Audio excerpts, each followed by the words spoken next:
Hello students, कैसे हैं आप सब? क्या हाल चाल? तो आज हम लोग केमिकल काइनेटिक्स का थर्ड लेक्चर स्टार्ट करने जा रहे हैं। हालांकि बहुत ज़्यादा विलम्ब हो गया थर्ड लेक्चर में। तो इससे पहले हम लोग केमिकल काइनेटिक्स का 2 लेक्चर लगा चुके हैं, जिसमें हम लोग रेट ऑफ रिएक्शन बहुत अच्छी तरीके से सीख चुके हैं। रेट ऑफ डिसअपीयरेंस, अपीयरेंस, ये सब सीख चुके हैं। फिर हम लोग ऑर्डर देखें कि ऑर्डर ऑफ रिएक्शन क्या होता है, कैसे एलिमेंट्री रिएक्शन और कॉम्प्लेक्स रिएक्शन में हम लोग ऑर्डर कैलकुलेट करते हैं। ऑर्डर में हम लोग एक्सपेरिमेंटल मेथड देख चुके हैं। एक मैकेनिज्म वाला मेथड होता है, वो हम आपको आगे बताएंगे, है ना। तो आज हम लोग देखने जा रहे हैं, सबसे पहला अपना टॉपिक होगा कि मॉलिक्यूलैरिटी ऑफ रिएक्शन क्या होता है। देखिए, molecularity of reaction is defined as number of molecules, atoms or ions of reactants required for the reaction to occur is called molecularity of the reaction। देखिए, किसी भी एलिमेंट्री रिएक्शन में कितने नंबर ऑफ एटम्स, मॉलिक्यूल्स या ions collide कर रहे हैं ताकि प्रोडक्ट का फॉर्मेशन हो जाए, उसी को क्या बोलते हैं? Molecularity of the reaction. It is number of molecules, देखिए लिखा हुआ है, नंबर ऑफ मॉलिक्यूल्स, एटम और ion of reactant required for the reaction to occur. और ये चीज ध्यान रखना है, मॉलिक्यूलैरिटी हमेशा ही एलिमेंट्री रिएक्शंस के लिए ही डिफाइंड होता है। Molecularity of a reaction is not defined for complex reaction, यानी कि वैसे रिएक्शन के लिए डिफाइन करेंगे जो सिंगल स्टेप में ही कंप्लीट हो जाता है।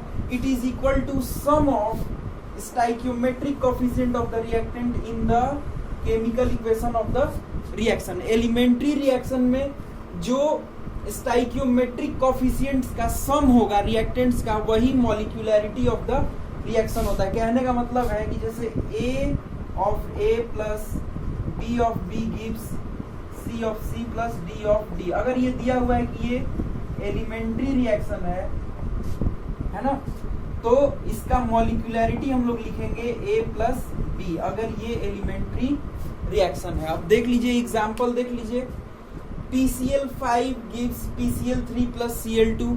ये एक एलिमेंट्री रिएक्शन है, तो इसलिए इसका मॉलिक्यूलैरिटी कितना हो गया? 1 हो गया। ये देखिए, ये भी एक एलिमेंट्री रिएक्शन है, तो H2 plus I2 gives 2Hi। तो यहाँ पे इसका कॉफिशिएंट 1 है और इसका भी कॉफिशिएंट 1 है, तो दोनों को जोड़ दिया तो 2 हो गया। तो यहाँ से हम लोग मॉलिक्यूलैरिटी निकाल लिए। तो मॉलिक्यूलैरिटी ऑफ अ रिएक्शन का मतलब क्या क्या खास बात है, तो एक तो ये केवल एलिमेंट्री रिएक्शन के लिए होगा। दूसरा चीज, molecularity of a reaction is equal to 1, 2 and 3। या तो ये 1 होगा या 2 होगा या 3 होगा, 3 से ज्यादा नहीं हो सकता है, क्योंकि मॉलिक्यूलैरिटी में क्या है? इफेक्टिव कॉलिजन होना है रिएक्टेंट मॉलिक्यूल्स का। रिएक्टेंट मॉलिक्यूल्स इफेक्टिवली कोलाइड होना चाहिए। तो हम लोग ऐसा बोलते हैं कि एक समय, एक टाइम पे 3 से ज्यादा मॉलिक्यूल साइमल्टेनियसली कोलाइड नहीं कर सकते जो कि इफेक्टिव कॉलिजन दे, है ना। मतलब 3 से ज्यादा एटम या मॉलिक्यूल इफेक्टिव कॉलिजन नहीं दे सकते। इनइफेक्टिव तो बहुत ज्यादा दे सकता है, लेकिन ऐसा माना जाता है कि तीन ही मॉलिक्यूल, मैक्सिमम 3 ही मॉलिक्यूल या एटम इफेक्टिव कॉलिजन दे सकते हैं। तो इसीलिए मैक्सिमम मॉलिक्यूलैरिटी का वैल्यू 3 होगा। It is always a positive integer except 0। 0 तो नहीं होगा, क्योंकि कुछ ना कुछ एटम या मॉलिक्यूल होना चाहिए ना, तभी तो वो रिएक्टेंट से प्रोडक्ट में जाएगा। तो 0 तो इसलिए नहीं हो सकता है। कभी भी फ्रैक्शनल नहीं हो सकता है मॉलिक्यूलैरिटी, है ना। मॉलिक्यूलैरिटी कभी भी फ्रैक्शनल नहीं हो सकता है, निगेटिव नहीं हो सकता है, और इसका मैक्सिमम वैल्यू 3 तक जा सकता है। यानी कि इसके पास 3 ही वैल्यू, 0 तो होगा नहीं, 1, 2 या 3, क्योंकि ज्यादा से ज्यादा 3 ही इफेक्टिव कॉलिजन शो कर सकते हैं। Maximum value of molecularity is equal to 3। तो आगे देखते हैं difference between order and molecularity. Order और मॉलिक्यूलैरिटी में क्या डिफरेंस है, ये देखिए। ये बोर्ड्स वगैरह में पूछा भी जाता है, ये फेमस क्वेश्चन है बोर्ड का केमिकल काइनेटिक्स में 2-3 नंबर का पूछा जा सकता है, तो इसको थोड़ा ध्यान से देखना है, बहुत ही आसान है। ऑर्डर और मॉलिक्यूलरिटी में क्या अंतर है भाई? तो मॉलिक्यूलरिटी जो है वो केवल अभी बताया एलिमेंट्री रिएक्शंस के लिए डिफाइंड है, लेकिन ऑर्डर हम लोग जानते हैं कि elementary as well as complex reaction दोनों के लिए ही डिफाइंड है ना। मॉलिक्यूलरिटी हमेशा ही एक पॉजिटिव इंटीजर होगा, क्या क्या वैल्यू होगा 1, 2 और 3, लेकिन ऑर्डर में ऐसा नहीं है। ऑर्डर निगेटिव भी हो सकता है, पॉजिटिव भी हो सकता है, जीरो भी हो सकता है, फ्रैक्शनल भी हो सकता है। It can be fractional, integral, zero और पॉजिटिव और निगेटिव, पॉजिटिव भी लिख लीजिए। It is an experimental property. देखिए ये हम एक्सपेरिमेंट से निकाल पाते हैं, ये एक एक्सपेरिमेंटल प्रॉपर्टी है। और molecularity it is an theoretical property है, ये थ्योरेटिकल प्रॉपर्टी है।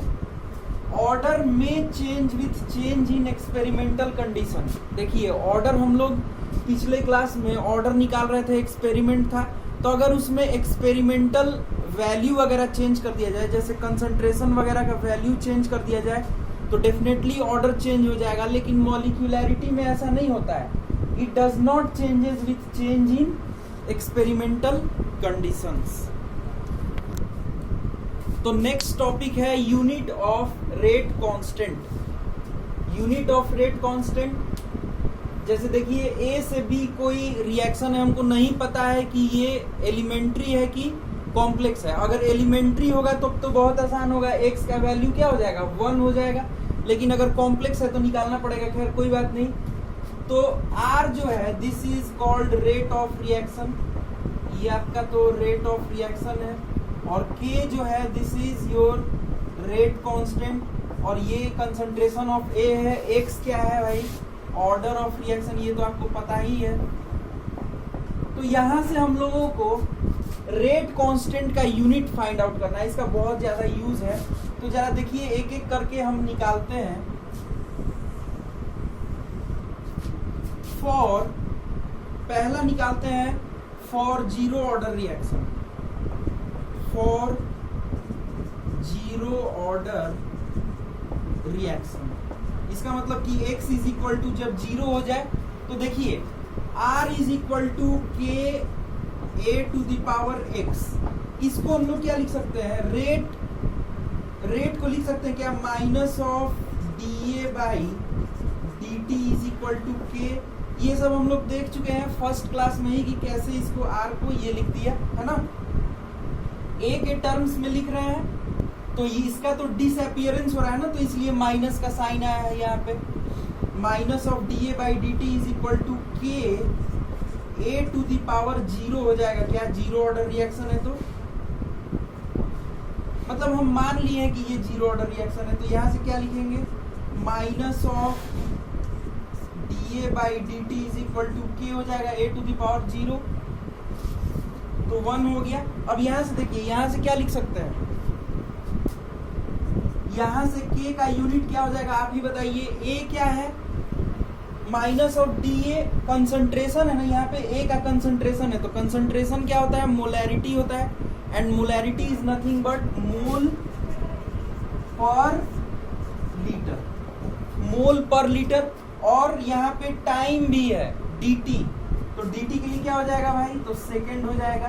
तो यहाँ से हम लोग क्या सीख गए कि जीरो ऑर्डर रिएक्शन के लिए रेट कांस्टेंट क्या होता है? मोल पर लीटर पर second. This is your rate constant के फॉर जीरो ऑर्डर रिएक्शन, है ना।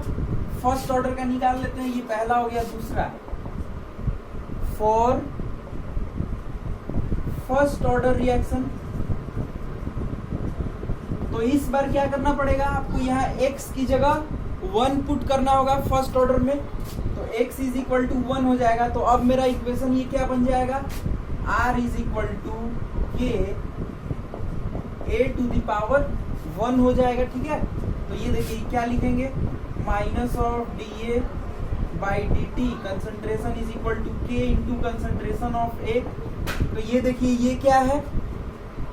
This is your mole per litre, और ये क्या है, सेकेंड है, इज इक्वल टू के। ए का कंसंट्रेशन, तो कंसंट्रेशन को क्या लिख सकते हैं, मोल पर लीटर लिख सकते हैं, मोल पर लीटर। तो मोल और लीटर यहाँ कैंसिल आउट हो गया, तो के का यूनिट क्या हो गया भाई, सेकेंड इनवर्स हो गया। इसका मतलब कि के का यूनिट अगर सेकेंड इनवर्स आता है तो आप समझ जाइएगा कि वो फर्स्ट ऑर्डर रिएक्शन है। के का यूनिट अगर mole litre inverse second inverse आता है तो वो हम समझ जाएंगे कि वो जीरो ऑर्डर रिएक्शन। याद नहीं करना है, बस समझ जाना है कि कैसे निकाले हैं, तो आप खुद ही निकाल लीजिएगा। और अगर आपको याद रहता है तो वो तो बहुत अच्छा है। हम के यूनिट को ही देख के डायरेक्ट बता सकते हैं कि ये जीरो ऑर्डर रिएक्शन है, कि फर्स्ट ऑर्डर रिएक्शन है, कि सेकेंड ऑर्डर रिएक्शन है। अभी आप कैलकुलेट कीजिए, पहले आप सॉल्यूशन नहीं देखेंगे, अब आप कैलकुलेट कीजिए फर्स्ट ऑर्डर, nth ऑर्डर और n-1th ऑर्डर का रेट कांस्टेंट। तो क्वेश्चन क्या है, अभी आप वीडियो को पॉज करके ये बनाएंगे, कैलकुलेट रेट कांस्टेंट फॉर पहला फर्स्ट ऑर्डर, दूसरा फर्स्ट ऑर्डर सॉरी निकाल दिया है, सेकेंड ऑर्डर, nth ऑर्डर और थर्ड n-1th ऑर्डर। तो आइए निकालते हैं रेट कांस्टेंट। सबसे पहले हम लोग सेकेंड ऑर्डर का निकाला जाए तो क्या लिखेंगे, R इज इक्वल टू के ए टू द पावर 2 लिखेंगे, है ना। तो ये हो गया minus of d a by d t is equal to के ए का स्क्वायर। तो यहाँ से क्या लिखेंगे, ये क्या है भाई, तो ये तो कुछ नहीं है, मोल पर लीटर पर सेकेंड है, के का तो निकालना है यूनिट, और ये क्या हो गया, मोल बाई लीटर का स्क्वायर। तो यहां से देखिए ये क्या हो जाएगा, इसको ऐसे लिखिए, ये हो गया मोल का स्क्वायर अपॉन लीटर का स्क्वायर। तो मोल से एक कैंसिल आउट हो गया और एक लीटर से एक लीटर कैंसिल आउट हो गया, तो क्या बचा, K is equal to litre divided by second और मोल। इसका मतलब सेकेंड ऑर्डर के लिए K का यूनिट क्या हो जाएगा, litre mole inverse and second inverse. सही है, K लीटर इधर गया, हाँ सही है, मोल इधर चला गया, तो K का यूनिट क्या हो गया, litre mole inverse second inverse for second order. nth order का निकालते हैं तो क्या लिखेंगे, ऐसे ही लिखेंगे, of d a by d t is equal to के ए का स्क्वायर। कुछ ऐसे लिख सकते हैं, तो ये क्या लिखते हैं, मोल पर लीटर पर सेकेंड इज इक्वल टू के ए टू द पावर n होगा nth ऑर्डर का, K mole to the power n divided by mole per litre to the power n। तो यहां से देखिए एक मोल से एक मोल कैंसिल आउट होगा, तो यहाँ पे n का पावर n-1 हो जाएगा, ये लीटर से एक लीटर कैंसिल होगा तो n-1 हो जाएगा। अब यहां से क्या लिख सकते हैं, k into mole to the power n-1 into second is equal to litre to the power n-1। तो यहां से देखिए k का यूनिट क्या आ जाएगा, litre to the power n-1, और ये इधर जाएगा तो डिवाइड हो जाएगा, तो यानी कि सेकंड इनवर्स, और ये भी इधर जाएगा तो डिवाइड होगा, तो इसका पावर क्या हो जाएगा, mole to the power 1 minus n। तो आपको समझ में आया होगा, ये हो गया किसका, nth ऑर्डर का। इसी तरीके से हम लोग n-1th ऑर्डर का भी निकाल सकते हैं। तो यहाँ पे क्या लिखना है, minus of d a upon d t is equal to के ए टू द पावर n-1। तो यहाँ पे क्या लिखते हैं, मोल पर लीटर पर सेकेंड इज इक्वल टू के मोल पर लीटर इसका पावर हो गया n-1 और इसका भी पावर हो गया n-1। तो यहाँ से देखिए मोल, एक मोल से ये कैंसिल आउट होगा तो ये क्या बन जाएगा, n-2 बन जाएगा, और ये भी लीटर से कैंसिल होगा तो ये भी n-2 बन जाएगा। ये आपको समझ में आ गया। तो यहाँ से हम लोग लिख सकते हैं कि देखिए भाई ऐसा है कि k mole n-2 dot second is equal to litre to the power n-2। यहाँ से क्या लिख सकते हैं, k का यूनिट क्या हो जाएगा, litre to the power n-2 second inverse dot mole to the power 2 minus n हो जाएगा, क्योंकि इधर है तो n-2 है। तो हम किसी भी कहीं भी हम लोग ऑर्डर निकाल सकते हैं, सॉरी कहीं भी हम लोग रेट कांस्टेंट k का वैल्यू निकाल सकते हैं अगर हमको ऑर्डर ऑफ रिएक्शन दिया जाए तो। नेक्स्ट हम लोग को देखना है differential and integrated rate law. तो सबसे पहले हम लोग differential and integrated rate law देखते हैं जीरो ऑर्डर रिएक्शन के लिए। जीरो ऑर्डर और फर्स्ट ऑर्डर और सेकेंड ऑर्डर का हम लोग को याद भी रखना होता है। इसका इंटीग्रेटेड रेट लॉ का इक्वेशन बहुत ही इंपॉर्टेंट है। और अभी जो पढ़े रेट कांस्टेंट का यूनिट अगर आप जीरो ऑर्डर का और फर्स्ट ऑर्डर का याद है तो बहुत अच्छा है, बाकी आप निकाल भी सकते हैं। तो आइए देखा जाए, जैसे मान लेते हैं कि A से B ये एक रिएक्शन दिया हुआ है और ये पहले से दिया हुआ है this is a zero order reaction, और T इज इक्वल टू 0 पे कंसंट्रेशन रिएक्टेंट का C0 है, और T is equal to T seconds के बाद मान लीजिए कि T सेकेंड बीत गया तो इसका कंसंट्रेशन क्या हो गया, Ct हो गया। ठीक है, तो इसके लिए differential and integrated rate law देखिए, ये क्या लिख सकते हैं हम लोग, R इज इक्वल टू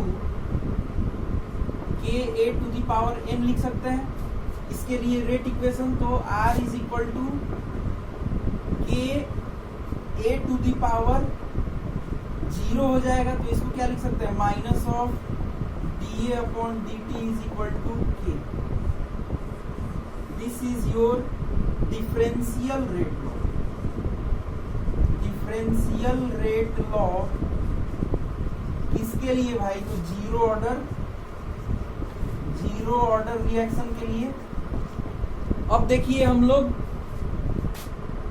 इसका इंटीग्रेटेड रेट लॉ कैसे निकालेंगे, तो यहां से लिखेंगे minus of dA by dt is equal to K आ गया। ये डिफरेंशियल रेट लॉ तो हो गया जीरो ऑर्डर के लिए। अब इसको क्या करते हैं, minus of dA is equal to K dt।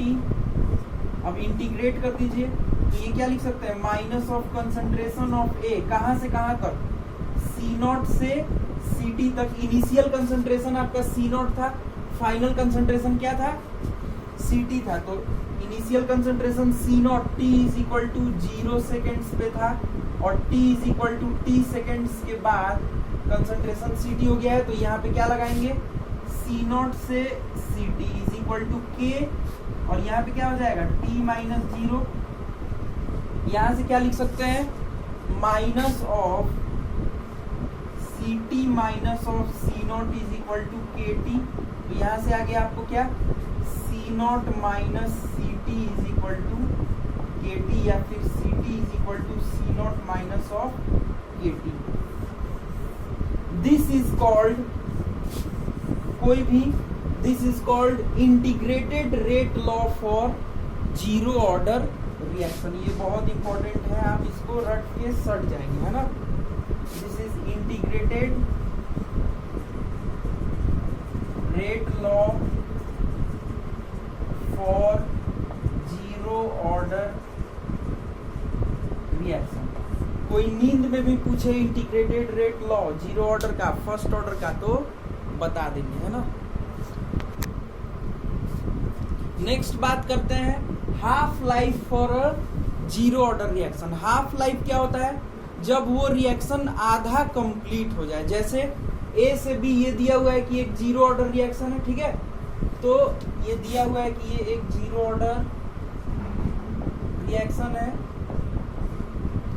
तो T इज इक्वल टू 0 पे इसका कंसंट्रेशन C0 है। तो जब ये रिएक्शन आधा कंप्लीट हो जाएगा, यानी कि इसका कंसंट्रेशन ऑफ C0 बाई 2 हो जाएगा। जब कंसंट्रेशन C0 बाई 2 होगा तभी ना हम समझेंगे कि अच्छा रिएक्शन जो है आधा कंप्लीट हो गया। तो इसको ऐसे लिखते हैं T हाफ और T 50%। कभी भी आपको T हाफ या T 50% लिखा हुआ दिखे तो आप समझ जाइएगा कि ये हाफ लाइफ का बात कर रहा है, मतलब रिएक्शन आधा कंप्लीट हो गया है। तो उसके लिए क्या इक्वेशन होगा, तो हम लोग जानते हैं कि Ct is equal to C0 minus KT होता है क्या, integrated rate law for zero order reaction. तो Ct का वैल्यू रख दीजिए C0 by 2 is equal to C0 minus KT। तो यहाँ से KT is equal to KT, T half यहाँ पे लिख दीजिए T हाफ, तो ये इधर चला जाएगा तो क्या हो जाएगा C0 बाई 2। तो T हाफ और T 50% इज इक्वल टू कितना आ गया C0 बाई 2। ये भी रट के सट जाना है। क्या क्या बोल रहा है कि जीरो ऑर्डर रिएक्शन का हाफ लाइफ का वैल्यू कितना होता है C0 बाई 2 के। ये डायरेक्टली आपसे क्वेश्चन पूछा जा सकता है, तो आपको अगर ये वैल्यू याद रहेगा डायरेक्ट आप C0 बाई 2 के पुट कीजिएगा और आंसर आ जाएगा। तो जीरो ऑर्डर का हो गया।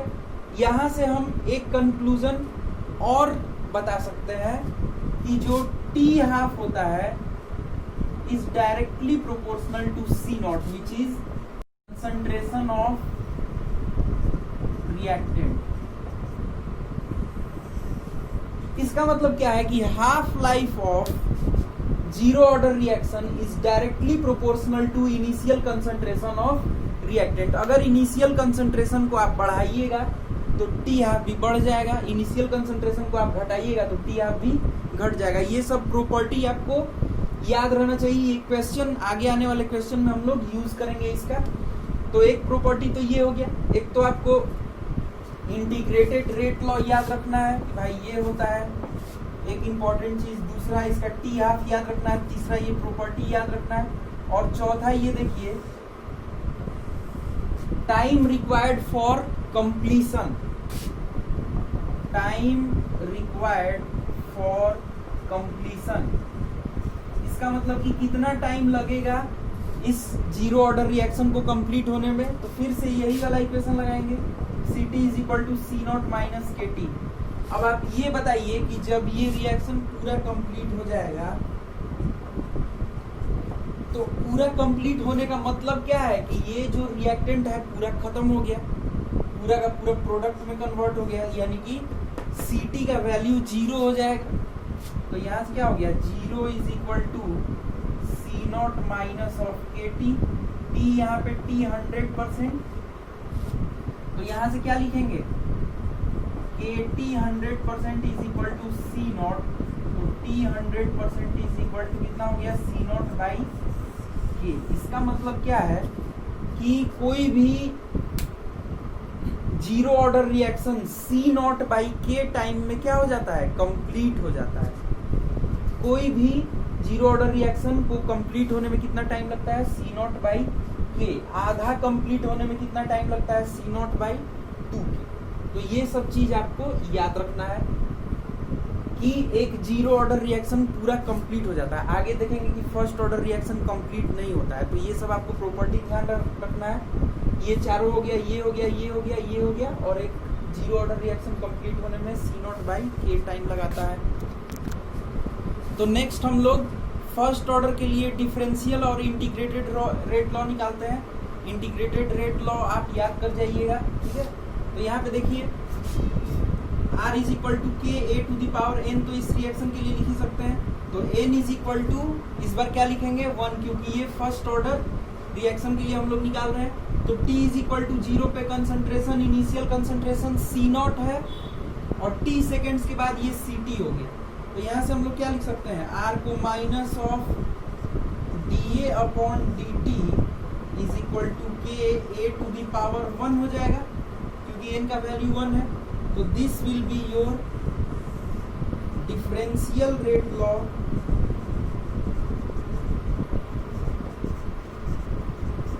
For first order reaction. अब आइए इंटीग्रेटेड रेट लॉ कैलकुलेट किया जाए। तो देखिए यहाँ से हम क्या लिख सकते हैं, minus of dA by dt is equal to k into concentration of A। इसको ऐसे लिखा जा सकता है, A को आप इधर लाइए, is equal to k dt हो गया। इंटीग्रेट कर दीजिए। तो इनिशियल कंसंट्रेशन C0 था, उस समय टाइम क्या था 0 सेकेंड, मतलब स्टार्टिंग हुआ था। t सेकेंड्स के बाद कंसंट्रेशन Ct हो गया, t सेकेंड्स। तो यहां से अगर हम इंटीग्रेट करेंगे तो ये क्या आएगा, minus of ln concentration of A, ये कहां से कहां तक, तो C0 से Ct तक is equal to k into t minus 0 हो जाएगा। ठीक है, तो माइनस ऑफ ये क्या लिखेंगे, ln of Ct minus ln of C0 हो जाएगा। ठीक है, माइनस को अभी बाहर रखे हुए हैं, इज इक्वल टू kt। तो ये देखिए ये क्या आ जाएगा, ln of C0 minus ln of Ct is equal to kt।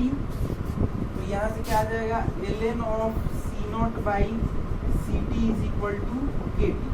ठीक है, तो इसको हम लोग क्या लिख सकते हैं, ln को 2.303 log of C0 by Ct is equal to kt। This is called integrated rate law for first order reaction या फर्स्ट ऑर्डर काइनेटिक्स। ये रट के सट जाना है, बहुत ही इंपॉर्टेंट है। क्या है, 2.303 log of C0 by Ct is equal to kt। This is your integrated rate law, integrated rate law for first order reaction. तो नेक्स्ट बात करते हैं half life for first order reaction. First order reaction का half life, तो देखिए t is equal to 0 पे C0 है और t is equal to t half पे C0 बाई 2 हो गया, है ना। तो हम लोग इक्वेशन तो जानते हैं, इंटीग्रेटेड रेट लॉ क्या होता है, 2.303 log of C0 by Ct is equal to kt। तो 2.303 log of C0 by Ct यानी कि फाइनल कंसंट्रेशन का वैल्यू कितना हो गया, तो C0 बाई 2 हो गया is equal to kt। t 50% लिख दीजिए या फिर t हाफ लिख दीजिए। तो ये तो कैंसिल आउट हो गया, 2 ऊपर चला गया, तो ये क्या हो जाएगा, 2.303 log of 2 is equal to kt half 2.303 into log 2 का वैल्यू होता है 0.301। वैसे तो हम लोग 0.3 लिखते हैं, लेकिन एग्जैक्ट वैल्यू 0.301 होता है। तो ये divided by k is equal to t half. तो यहाँ से कैलकुलेट कीजिएगा तो t half is equal to 0.693 by k आ जाएगा। ये भी आपको रट जाना है, क्या कि फर्स्ट ऑर्डर रिएक्शन का हाफ लाइफ कितना होता है, 0.693 बाई k। अब ये देखिए ये एक कांस्टेंट वैल्यू, 0.693 तो कांस्टेंट है ही, साथ ही साथ k भी कांस्टेंट है, इसीलिए हम बोलते हैं half life of first order reaction is independent of initial concentration. ये बहुत बड़ा पॉइंट है, इसको ध्यान रखना होगा। जीरो ऑर्डर में क्या होता था, half life directly proportional to C0 होता था, लेकिन इसमें ऐसा कुछ नहीं है। टी हाफ फर्स्ट ऑर्डर का एक कांस्टेंट है, तो half life of first order reaction is independent of initial concentration. ये आपको ध्यान रखना है। एक चीज और आप देखिए, फर्स्ट ऑर्डर में तो हम लोग इसको देखिए ये क्या लिख सकते हैं, ये 2.303 log of C0 by Ct is equal to kt। तो इसको तो ऐसे भी लिखा जा सकता है, ln of C0 by Ct is equal to kt। तो यहाँ पे क्या लिख सकते हैं, ln यहाँ पे बेस e रहता है, तो C0 by Ct is equal to लिख सकते हैं e to the power kt। यहाँ से क्या लिख सकते हैं, C naught is equal to C T E to the power K T, और यहाँ से ये लिख सकते हैं कि C T is equal to C naught E to the power minus of K T. कैसे? ये E to the power K T यहाँ नीचे जाएगा तो ई टू द पावर माइनस के टी हो जाएगा। तो ये भी इसी इक्वेशन का फर्स्ट ऑर्डर इक्वेशन का ही फॉर्म है, फर्स्ट ऑर्डर रिएक्शन का ही, ठीक है, ई के फॉर्म में। तो सी t final concentration is equal to C not into e to the power minus के टी। अब यहाँ से बहुत इंपॉर्टेंट रिजल्ट आएगा, क्या? Time required for completion. देखिए अगर ये रिएक्शन कितने टाइम में कंप्लीट होगा, है ना? तो यहाँ पे देखिए, अच्छा इसको मिटा लेते हैं, जगह यहाँ पे नहीं बच रहा है। तो यहाँ पे c T is equal to C not into e to the power minus के टी, फर्स्ट ऑर्डर के लिए है, ठीक है। अब मान लीजिए कि यहाँ पे हम लोग वैल्यू पुट करते हैं, c T is equal to 0, यही हम चाहते हैं। हम क्या निकालना चाहते हैं? Time required for completion. किसके लिए? फॉर फर्स्ट ऑर्डर रिएक्शन के लिए हम देखना चाहते हैं। तो देखिए उसके लिए क्या होना चाहिए? सी टी को 0 होना पड़ेगा, और ये 0 कैसे होगा, जरा इसको और इलेबोरेट किया जाए, C naught by E to the power K T. तो अगर आप यहाँ पे सी टी को 0 करना है तो उसके लिए क्या होना पड़ेगा? T will tend to infinity. अगर टी को टेंड टू इंफिनिटी कीजिएगा तो ये k T will tend to infinity, और e to the power infinity क्या हो जाएगा? ये भी इंफिनिटी हो जाएगा। एक मतलब एक से बड़ा नंबर है ई क्या है? 2.73 टू द पावर इंफिनिटी क्या होगा? टेंडिंग टू इंफिनिटी होगा। और any number divided by tending to infinity will be equal tends to 0। तो यहाँ से हम बोल सकते हैं कि C naught by E to the power K T, अगर टी टेंडिंग टू इंफिनिटी है तो C naught by E to the power K T will tending to 0। इसका मतलब कि C T 0, C T will tend to 0। इसका मतलब क्या है कि टी जब टेंडिंग टू इंफिनिटी रखते हैं तब सी टी टेंडिंग टू 0 आता है। इसका मतलब क्या समझ में आया? कि एक फर्स्ट ऑर्डर रिएक्शन कभी भी कंप्लीट नहीं होता है, क्योंकि टी टेंडिंग टू इंफिनिटी क्या है? कुछ नहीं। इसका मतलब एक फर्स्ट ऑर्डर रिएक्शन को इनफाइनाइट टाइम लगता है कंप्लीशन के लिए। तो ए फर्स्ट ऑर्डर रिएक्शन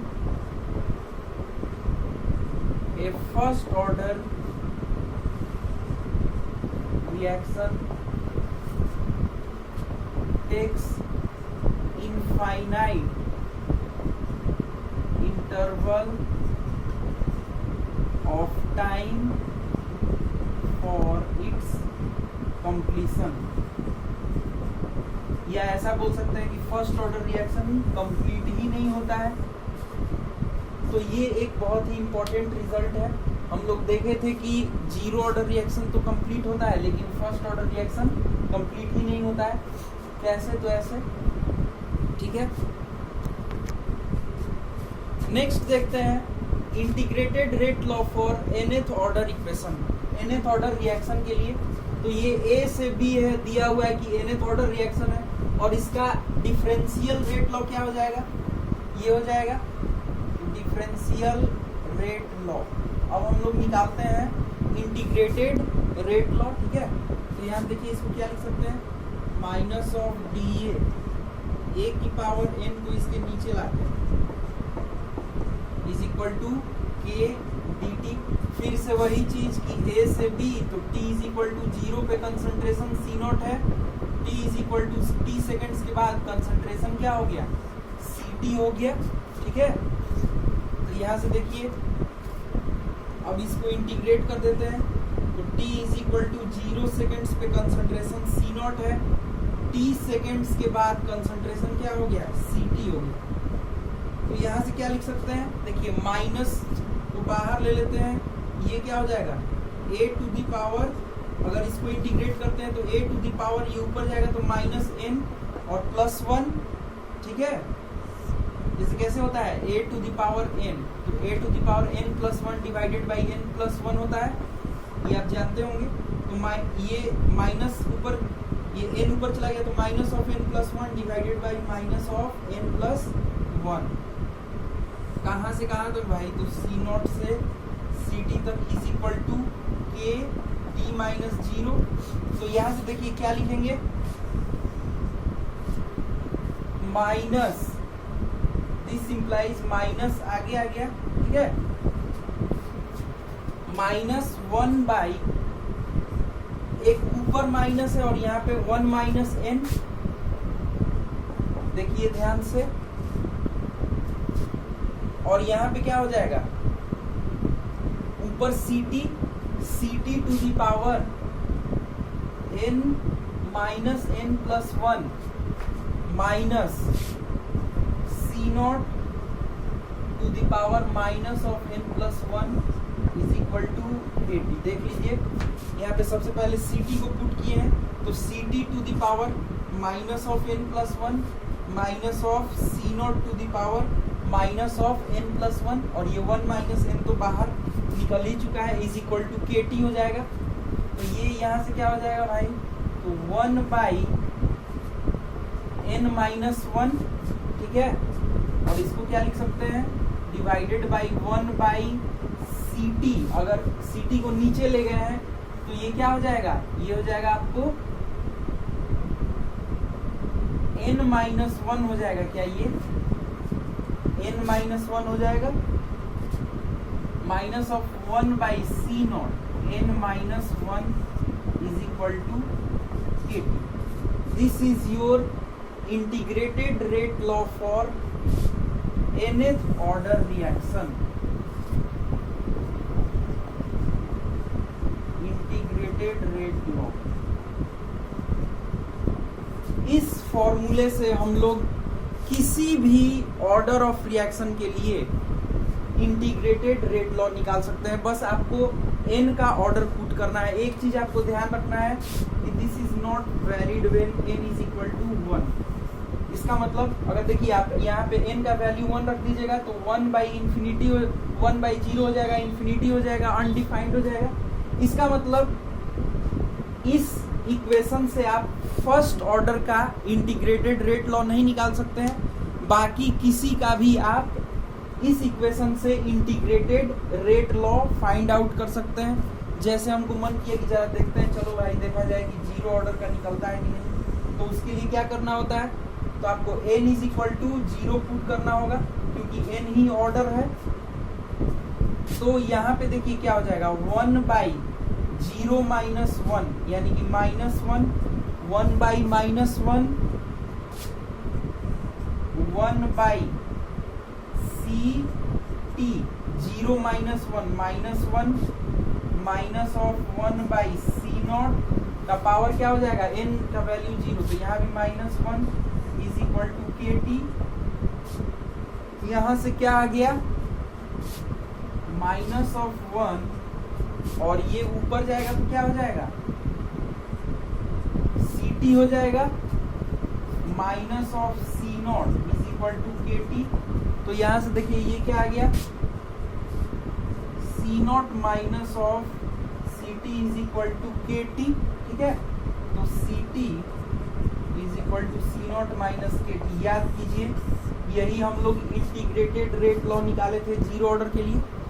तो ये इक्वेशन बहुत ही इंपॉर्टेंट है, इससे हम लोग n का वैल्यू पुट कर देंगे जो कि n ऑर्डर होगा, और किसी भी ऑर्डर ऑफ रिएक्शन का इंटीग्रेटेड रेट लॉ निकाल सकते हैं, सिर्फ फर्स्ट ऑर्डर को छोड़ के। यहाँ n इज इक्वल टू 1 नहीं होना चाहिए। तो ये बहुत इंपॉर्टेंट इक्वेशन निकल के आया nth ऑर्डर के लिए इंटीग्रेटेड रेट लॉ।